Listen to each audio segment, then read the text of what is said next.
Basically क्या है मैं आपको समझाता हूं। ये जो पूरा हम लोग स्ट्रेट ऑफ हॉर्मुज कहते हैं ना, आपने बता दिया इतने परसेंट ये वो एक बात है। एक्चुअली ईरान पे लगे हैं सैंक्शंस, ईरान पे लगे हैं सैंक्शंस। ईरान को इतना ज्यादा नुकसान नहीं होगा। ईरान का ये एस्टिमेट है कि साहब ये जितने भी देश हैं, कुवैत है, बहरीन है, सऊदी अरब है, कतर है, यूएई है, ओमान, इन सब का तेल इसके आसपास से जाता है। यहां पे इतना रायता फैलाओ कि ये सब मिलके अमेरिका और इजराइल पे यहां पे ये जाके यहां पे दबाव डालें भारी कि साहब आपके चलते हमारा तो धंधा बंद हो गया, आप रोको इसको, आप इजराइल को रोको, अमेरिका को रोको। अच्छा, यहां से जो ज्यादातर तेल जाता है उसका पहला कस्टमर कौन है? चाइना और इंडिया। सबसे ज्यादा चाइना और सबसे ज्यादा इंडिया। अब ये दोनों भी डालें, ये दोनों भी भारी प्रेशर डालें इन लोगों के ऊपर और ये बताएं कि साहब जल्दी से जल्दी रोको लड़ाई। ये ईरान करता है। ईरान के तेल पे तो भारी सैंक्शंस हैं, भारी सैंक्शंस हैं। चीन खरीदता है, आज की तारीख में चीन और डिस्काउंट मांग रहा है। देखिए ये भी मांग रहा है, चतुर इतना है चाइना। जो चीन ने जीने मरने की कसमें खाई थी ईरान के साथ कि भाई यारा तेरी यारी को मैंने खुदा माना, उस चाइना ने बोला कि भाई खुदा तो माना, डिस्काउंट कहां है, थोड़ा सा और पैसा दो, डिस्काउंट दो। तो 20 से लेकर वो कह रहा है 40% डिस्काउंट, क्योंकि तुम्हारी तो नैया डूबने वाली है बेटा। अब तुम बताओ कितने डिस्काउंट पे तेल दे रहे हो। तो ये चाइना का किरदार है भाई। ये चाइना का किरदार। हॉर्मुज स्ट्रेट को बंद करने का प्रस्ताव पास करने की बात हो रही है। ईरान की संसद ने प्रस्ताव पास किया।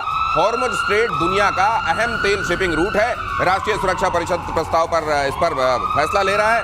फारस, ओमान, अरब सागर को जोड़ने वाला हॉर्मुज स्ट्रेट, ये इस रूट से दुनिया का ज्यादातर तेल ट्रांसपोर्ट होता है। लेकिन तेल का कहते हैं वहां से स्मगलिंग भी बड़ी होती है और वो पाकिस्तान को जाती है। पाकिस्तान एक जमाने में 65-65 में पूरा तेल जो भरा गया था उस समय लड़ाई में, वो ईरान से जाने वाले इस तेल से ही भरा गया था। तो अब क्या पाकिस्तान का भी तेल निकलेगा? तेल सबसे ज्यादा तेल निकलेगा चाइना का। अच्छा, 80% उनको वो डिपेंडेंसी है उनकी। जो तेल यहाँ से जाता है ईरान का 80% उनके पास जाता है। अब सवाल रहा, तेल एक और निकल गया है जो नोबिटेक्स वाला याद आ रहा है ना, जो उनके $90 मिलियन को स्वाहा कर दिया क्रिप्टो करेंसी वाला, क्रिप्टो करेंसी वो भी हाथ से निकल गई। स्मगलिंग से जो पैसा आता है वो भी चला गया।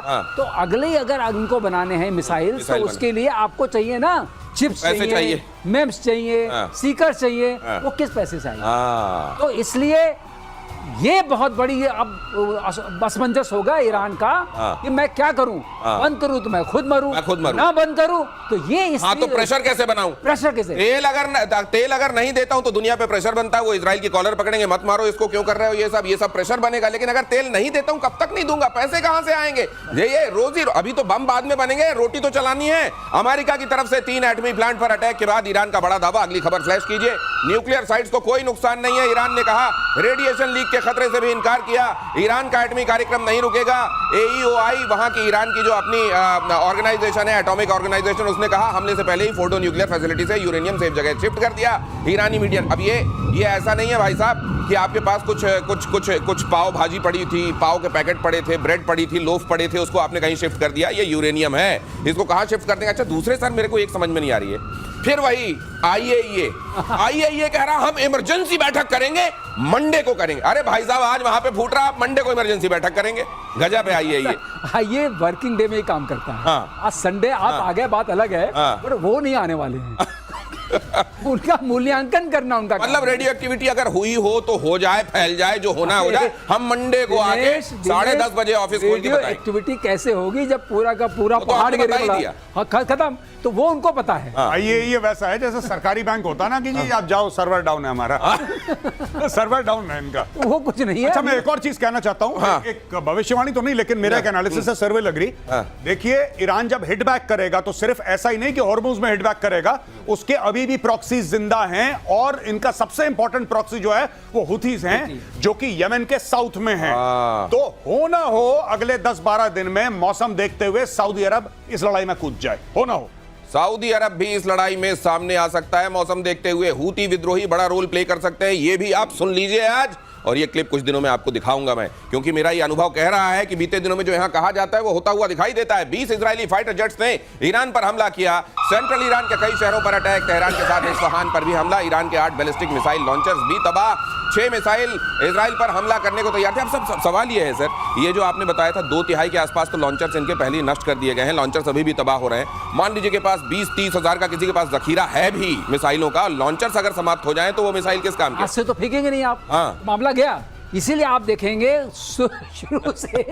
शुरू से वो ये कर रहे हैं कि लॉन्चर मार, जिस लॉन्चर से मारते हैं, जैसे खैबर शिकान जिस लॉन्चर से गई, इसमें वो भी शामिल है। उस लॉन्चर को भी खत्म कर दिया क्योंकि लोकेशन मिलती है और सैटेलाइट इमेजरी उनको कंटिन्यूअसली आ रही है। अच्छा, जिस लॉन्चर से आप मारते हैं उस लॉन्चर के कोऑर्डिनेट्स आ जाते हैं। वो साइलोज हैं, साइलोज को आप मूव कर नहीं सकते।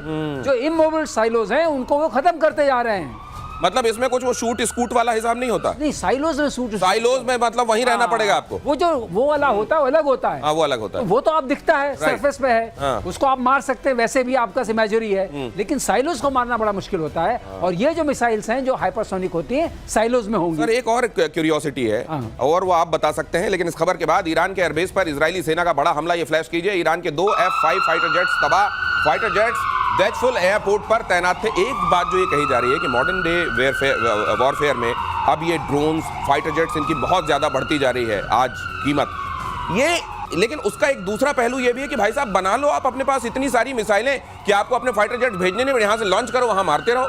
बिल्कुल सही दिनेश, कई बार हम ये सोचते हैं एक एक अगर हमें स्टेल्थ फाइटर, जैसे आप चाहते हैं F-35 फुली लोडेड F-35 आपको 1000 करोड़ पड़ेगा। 1000 करोड़ में आप हाइपरसोनिक मिसाइल्स कम से कम बना लेंगे। कितने? 20 करोड़ की भी एक पड़ी तो आप 50 बना लेंगे। तो 50 मिसाइल आप देखिए 2-4 पड़ती है, क्या हंगामा मचता है। तो इसलिए ये जमाना बड़ा बैलेंसिंग का आ गया है कि आपके पास कितने स्टेल्थ फाइटर्स होने चाहिए, आपके पास एयर डिफेंस नेटवर्क कैसा होना चाहिए। और स्टेल्थ फाइटर तो बहुत महंगा बनता है सर, बहुत महंगा। उसके मुकाबले अगर आप मिसाइल बनाओ तो सस्ती पड़ती होगी। सस्ती पड़ेगी। और इंडिजिनस आपको बता दें, जहां तक भारत का सवाल है, हम रॉकेटरी के सुपर पावर हैं। ये बहुत कम लोग जानते हैं। रॉकेटरी मतलब उछाल के फेंकने वाले। किसी चीज को फेंकना हो फेंक सकते हैं। हमने चांद तक पहुंचा दिया, एक जहां तक भाला जाए, एक जहां तक भाला जाए, राइट, उसमें हम उस्ताद हैं, उसमें कोई दिक्कत नहीं है। जहां तक सवाल है हमारी डिपेंडेंस, आप ये कह सकते हैं कि माइक्रोचिप्स के लिए है। और मैं आपको एक चीज बता दूं, माइक्रोचिप्स जो है ताइवान 95% मिसाइल्स की माइक्रोचिप्स बनाता है, मिलिट्री माइक्रोचिप्स। तो इसलिए थोड़ा संबंध अच्छा रखना पड़ेगा ताइवान के साथ। ताइवान तो करते हैं। अब ताइवान को लेकर भी यहाँ कहा जा चुका है, मेजर गौरव आर्य कई बार कह चुके हैं अब एम्बिग्विटी खत्म, सीधे सीधे जाओ, सपोर्ट करो। ईरान पर अमेरिकी हमले की रशिया चाइना ने निंदा की। दोनों देशों ने कूटनीति के जरिए शांति की अपील की। चीन ने हमले की तुलना 2003 के इराक युद्ध से की। हमला परमाणु तबाही का जोखिम बढ़ा सकता है रूस। और दिमित्री मेदवेदेव कह रहे हैं कि कुछ कंट्रीज ऐसे हैं कि अगर वो नहीं भी बना पाएगा तो वो दे देंगे अपने न्यूक्लियर ईरान को। कुछ नहीं देने वाला, कोई कुछ नहीं देगा। रशिया का बैंड बजा हुआ है बहुत बुरी तरीके से, यूक्रेन के साथ फंसा है। रशिया को 3 साल पहले ऐसा लग रहा था, और सही बात है उस समय हम सबको यही लग रहा था कि रूस आएगा, अंदर वॉक करेगा, 4 थप्पड़ मारेगा और यूक्रेन को टेक ओवर कर लेगा।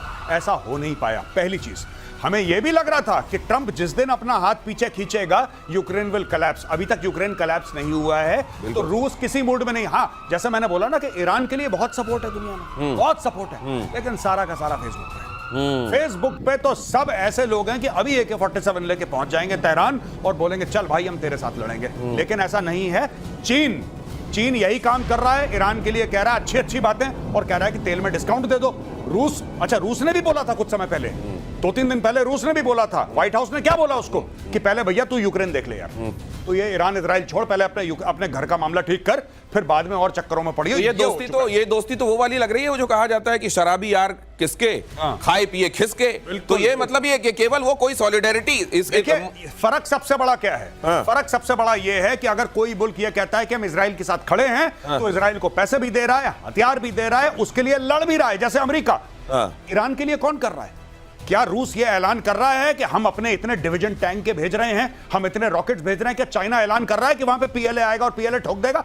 कोई कुछ नहीं कर रहा। सब फेसबुक पे मामला चल रहा है इनका। हाँ, डिप्लोमेटिक प्रेशर डालेंगे, लेकिन ट्रंप तो यही है ना। ट्रंप ने क्या बोला था? बड़ा मशहूर बयान ट्रंप का है। ट्रंप ये कहता है मैं ईरान पे अटैक करूंगा या ना करूंगा किसी को नहीं पता। कह रहा मुझे भी नहीं पता, किसी को नहीं पता, कुछ भी हो सकता है। नहीं, और लोग तो उसका भी बात कर रहे हैं कि 2011 में उन्होंने ओबामा को लेकर ये कहा था कि ओबामा ईरान पर अटैक करेंगे क्योंकि उनको री-इलेक्ट होना है, इसलिए कर देंगे। वो उस समय उन्होंने कहा था। और आज ईरान की जो ढपली बजाई जा रही है उसमें इनका कितना बड़ा रोल। एक चीज और समझिए, पुतिन जो है इसमें अपनी रोटी सेक रहे हैं। पुतिन को समझ में आया कि अब मैं मॉरली हाई ग्राउंड पे आ गया। नहीं, पुतिन से सवाल पूछा गया, साहब ये बताइए ईरान को लेके आप क्या करेंगे, आपको करना चाहिए। तो उन्होंने कहा देखिए आपको मालूम नहीं है इजराइल में कितने सारे लोग जो रशियन स्पीकिंग लोग हैं वहां रहते हैं, और इतनी करोड़ों करोड़ की आबादी है, हमको उस पर भी ध्यान देना है। ये पुतिन ने कहा है। और पुतिन ने अभी क्या किया, अब वो 4 ओब्लास्ट लेने के चक्कर में है। तो मतलब जब तक दुनिया का ध्यान इधर है ना, जब तक इधर शोले शोले किया जा रहा है, बसंती इधर पता नहीं क्या हो जाने वाला। अगला देखिए, ईरान पर हमले से बौखलाया मुस्लिम वर्ल्ड। ईरान पर अमेरिकी हमलों की खुलकर निंदा। सऊदी अरब, ओमान, इराक ने जताया एतराज। कतर और पाकिस्तान ने भी जताई आपत्ति। OIC, यस, OIC, ये वो वाला OIC है। अब देखिए बाकी जितने भी देश हैं जिनका भी नाम लिया जा रहा है इंक्लूडिंग पाकिस्तान, ये सारे के सारे वो मुस्लिम देश हैं जहां पे ऑलरेडी यूएस के बेसिस हैं। तो भाई ये सब जमा खर्ची है, ये सब मुंह से बोल रहे हैं कि अच्छा ये तो बहुत बुरा हुआ, ये तो बहुत बुरा हुआ। अरे भाई बहुत बुरा हुआ तो तुम लोगों ने क्यों जगह दे रखी है बेसिस के लिए? तुमने अमेरिकन को क्यों वहां पे रख रखा है? पाकिस्तानियों ने तो अपने दे दिए, 2 बलूचिस्तान में दे दिए। नूर खान दुनिया भर का अपना रेड कारपेट लेआउट कर दिया, और यही पाकिस्तान कह रहा था नहीं नहीं नहीं इनको ना नोबेल प्राइज मिलना चाहिए ट्रंप को। आज की तारीख में पाकिस्तानी सरकार पे थू कर रहे हैं और बोल रहे हैं कि यार ये तुमने क्या करा, ये तुमने क्या करा, तुमने तो आलम इस्लाम के साथ गद्दारी कर दी। गद्दारी करने वाला मीर जाफर पाकिस्तान की सरकार नहीं है, वो आसिम मुनीर है आर्मी चीफ तुम्हारा, वो गद्दार है, उसको पकड़ो। और टर्की ने बुलाई थी बैठक अपने यहाँ, ऑर्गेनाइजेशन ऑफ इस्लामिक कोऑपरेशन, ये जो है भाई साहब, वहां जाके इन्होंने क्या किया है। और आप देखिए ये बताया जा रहा है हकीकत क्या, इसीलिए कह रहा हूं OIC। और डोनाल्ड ट्रंप की दोगली नीति बेनकाब हुई है इधर। एटमी अड्डों पर बम गिराकर ईरान से बोले ट्रंप अब शांति का समय है, रुक जाए ईरान। ट्रंप ने कहा ईरान को फौरन शांति स्थापित करना चाहिए, नहीं रुका तो ईरान में और तबाही होगी। गजब है वैसे ट्रंप भी, है ना? पर जिस दिन ट्रंप ने यह बोल दिया था ना दिनेश भाई कि मैं क्या करूंगा किसी को नहीं पता, ये मुझे भी नहीं पता, ये किसी को नहीं पता मैं क्या करूंगा, उस दिन मैं समझ गया कि ये भाई बिल्कुल सही रास्ते पे चल रहा है। ये वो हाइपरसोनिक है जो कि रास्ता बदलता है अपना, सर बताते हैं ना कि ऐसे रास्ता बदल देती है हाइपरसोनिक। तो चल रही है 12-13 मार्क पे, कभी लेफ्ट जा रही है कभी राइट जा रही है, वो हाइपरसोनिक ट्रंप है। ये जब ये बंदा अमेरिका का राष्ट्रपति, the most powerful man on earth, जब ये कहता है ना कि किसी को नहीं पता, कह रहा मुझे खुद भी नहीं पता, कोई बात नहीं, घर की बात है, कुछ भी हो सकता है। और अब दुनिया में शांति होनी चाहिए, अब दुनिया में शांति होनी चाहिए। क्यों मैंने सब टोक दिया, अब शांति होनी चाहिए, अब शांति होनी चाहिए। और इस बीच ये खबर भी देखिए कि अमेरिकी हमले के बाद फंस गया है पाकिस्तान। ईरान पर अमेरिकी हमले की पाकिस्तान ने निंदा की है, हमले को अंतर्राष्ट्रीय कानून का उल्लंघन बताया है। कुछ दिन पहले ट्रंप से भी की थी मुलाकात पाकिस्तान भी, लेकिन ये जो गौरव बोलते हैं ये फेसबुक की सबको कहना है। देखिए यहाँ पर क्या है, इन सारे कंट्रीज में जिसकी हम बात करते हैं, जो रूलर्स हैं वो अलग हैं, अवाम अलग है। अवाम उम्मा वाली है और वो कहते हैं मुस्लिम ब्रदरहुड का क्या होगा, तो उनके लिए कुछ न कुछ बोलना पड़ता है और बाद में फोन करके माफी मांग लेते होंगे, सर हमें बोलना पड़ रहा है, इसका कोई मतलब मत नहीं। लेकिन बहुत सारे लोगों ने ये भी कहा मेजर गौरव आर्य कि जब मुनीर को बुलाया ना तो अमेरिका जो डेमोक्रेसी करता है ना, उसने डेमोक्रेसी को भी एक तरीके से गाली दी। जी बिल्कुल। शहबाज शरीफ को भी एक तरीके से गाली दे दी और कह दी बेटा तू नहीं है, ये है, इसलिए इसको बुलाया। और आज की तारीख में मैं आपको बताऊं कि एक भेड़ जैसा होता है जो पाकिस्तान का राष्ट्रीय जानवर है, भेड़, उसको कहते हैं मरखोर। वो पाकिस्तान का राष्ट्रीय जानवर है। पाकिस्तानियों बदल लो, गिरगिट को रख लो अपना राष्ट्रीय जानवर। ये मरखोर कहते हैं, मरखोर। वो ISI का भी साइन वही है, मरखोर। वो भेड़ है जिसकी ऐसे अच्छा वो जाके ऐसे अपने सिर से जो कई जगहों पे टक्कर मार रहा होता है। लेकिन ये वो मरखोर है जो कभी किसी को टक्कर नहीं मारता, जो घास खिलाता है उसकी रखवाली करता है, ये वो मरखोर है भाई। इन्होंने ये जो आज की तारीख में पाकिस्तानी पार्लियामेंट करी है ना कि ईरान के साथ बड़ा गलत करा, ये तुमने 48 घंटे पहले क्यों नहीं करा? क्या तुम्हें नहीं पता था? हमें यहां पे स्टूडियो में पता है कि अटैक होने वाला है, हमें यहां पे पता है, दुनिया कह रही है अटैक होने वाला है, पाकिस्तान को नहीं पता था क्योंकि पाकिस्तान के एयर स्पेस में अमेरिका के रिकॉनेसेंस प्लेन चल रहे थे, ये पहले ही बिक चुके हैं। अब ये जो कह रहे हैं कि हम निंदा करते हैं, हम इसको गलत मानते हैं, अटैक गलत है, ये अपनी आवाम, क्योंकि आज की तारीख में पाकिस्तानी जो आवाम है, जो मुस्लिम्स हैं पाकिस्तान में 97%, वो सड़क पे आने की बात कर रहे हैं। वो कह रहे हैं कि तुमने मुस्लिम उम्मा के एक मुल्क की, एक अहम मुल्क की पीठ पर तुमने खंजर उतारा है, तुम धोखेबाज हो। तो उनको मॉडिफाई करने के लिए नहीं ऐसे हम तो निंदा करते हैं, हमारा कोई लेना देना नहीं है। यही लोग कह रहे थे ट्रंप को नोबेल प्राइज दे दो, तो अगर ऐसा होने वाला है तो मुझको लगता है मुनीर फौरन इसको करेक्ट करेंगे, बहुत सारे फोन, घड़ियां, लैपटॉप लेंगे और ईरान चले जाएंगे। आप चिंता मत करो, उम्मा वालों को देने जा रहा हूं, कुछ दिनों में इससे पता चलेगा कि कौन कहां बैठा हुआ। कौन कहां बैठा, ये पुराने धोखेबाज लोग हैं, इसलिए मैंने इसको बोला था। अभी मैंने ट्वीट भी करा है जिसमें वर्दी में आसिम मुनीर, आप जाके मेरा ट्विटर देखिएगा, वहां पे लिखा है नेम टैब में मीर जाफर। ये मीर जाफर है, गद्दार है, या धोखेबाज आदमी है। मुझको लगता है कि अगर इसी तरीके से होता रहा, पाकिस्तान में बहुत सारे लोग पुकारने लगे हैं मुनीर को इस नाम से, मीर जाफर नाम से, कहीं ऐसा ना हो कि वही मुख्य नाम हो जाए। अगली खबर देखिए, ईरान के साथ पाकिस्तान की धोखेबाजी का खुलासा। ईरान के सैन्य कमांडर की जासूसी का आरोप, रिपोर्ट में दावा है कि मोहम्मद हुसैन बागेरी की लोकेशन लीक हुई थी। इजराइल ने मोहम्मद हुसैन बागेरी को मारा था। ये उधर से भी खा गए पाकिस्तान जो है, ये अब अगला, क्योंकि अब ये एक्सपोज हो गए हैं कि इन्होंने घड़ी बांटी, ये किया, अब कैसे देंगे लोकेशन, ये क्या करेंगे अब अगली बार? नहीं, ये कुछ नहीं, ये जितना देखिए, ये कुछ ना कुछ तरीका, पाकिस्तान कोई ना कोई तरीका निकाल लेता है पैसे कमाने का। ठीक है, पाकिस्तान ने अमेरिका से पैसे पकड़ लिए हैं, कहानी खत्म हो गई है। पाकिस्तान, देखिए, आप तो कह रहे हैं घड़ी दे दी, अब तो मीडिया भी कह रहा है घड़ी दे दी, मीडिया भी कह रहा है घड़ी दे दी, कुछ ना कुछ दे दिया। कुछ नहीं पता पाकिस्तान की ISI ने अंदर जाके कि 80 भी मुसलमान थे, तुसी भी मुसलमान, ये कह के ईरान को और कौन कौन से धोखे दिए होंगे, ये बाद में पता लगेगा। ये तो घड़ी तो बहुत पहले दी थी इसने, घड़ी तो कुछ हफ्ते पहले दी थी जब भी ये गया था वहां पे। राइट। तो अब क्यों पता लग रहा है हमें? तो आज से 1 महीना बाद आपको यह भी पता लगेगा कि पाकिस्तान ने और कौन कौन से धोखे दिए हैं, कौन कौन से मुस्लिम देशों को, इंक्लूडिंग ईरान। ये सबसे, भाई इन्होंने कोई ऐसा कोई सगा नहीं जिसको इन्होंने ठगा नहीं। अगली खबर देखिए, मिडिल ईस्ट की वॉर में फिर से फंसा अमेरिका, ईरान के पलटवार से बदल सकता है रुख। अमेरिका के खिलाफ रशिया, चाइना के लिए एक मौका भी इसको देखा जा रहा है, लेकिन क्या ये होगा? ये मार्शल श्रीवास्तव, ये जो लोग गैस कर रहे हैं कि अब ये हो सकता है, वो जो तब समझा गया था कि जिस तरीके से सीरिया में फंसा था ये जाके अमेरिका, इस तरह का हो जाएगा क्या? ये होता दिख रहा है? अभी ऐसा कुछ नहीं होगा। देखिए, रशिया तो ऑलरेडी फंसा हुआ है यूक्रेन के साथ, उसको पहले वो सॉर्ट आउट करना है, उसका अपना नेशनल इंटरेस्ट वहाँ है। चाइना खुद फंसा हुआ है, उसको पता है कि पाकिस्तान गद्दार है, उसके साथ दोस्ती करके सीपैक बनानी है। ईरान को उसको ज़रूरत है, ईरान को वो नहीं खंडहर बनाना चाहता, ज़रूरत है शांति की बात करेगा, क्योंकि वहाँ से उसका 80% तेल आता है। तो जहाँ तक सवाल है, इसमें इतने इंटरेस्ट फंसे हुए हैं कि चाइना से कोई उम्मीद नहीं है, रशिया से कोई उम्मीद नहीं है, कोई खड़ा नहीं है। अच्छा सर, ये बताइए, अगर ट्रंप की जगह बाइडेन होते अमेरिका में, मेजर गौरव आर्य, तो रशिया कुछ और सोच सकता था क्या, फिर कुछ अलग तरीके से? हाँ, क्योंकि देखिए, ट्रंप जो है वो बहुत अनप्रिडिक्टेबल किस्म का आदमी है। हाँ। ये दोस्तों के लिए भी उतना ही खतरनाक है जितना दुश्मनों के लिए खतरनाक है। ऐसी बात नहीं कि आप ट्रंप के दोस्त हैं। कनाडा के साथ तो इनकी जय और वीरू वाली दोस्ती थी। आज की तारीख में कह रहा मैं कनाडा ही हड़प लूंगा। नेटो का बंदा, नेटो का अहम मेंबर, डेनमार्क से कहता है, जो कि ओरिजिनल सिग्नेटरी है नेटो का जब नेटो बना था, उससे कहता है कि मैं तुमसे ग्रीनलैंड ले लूंगा।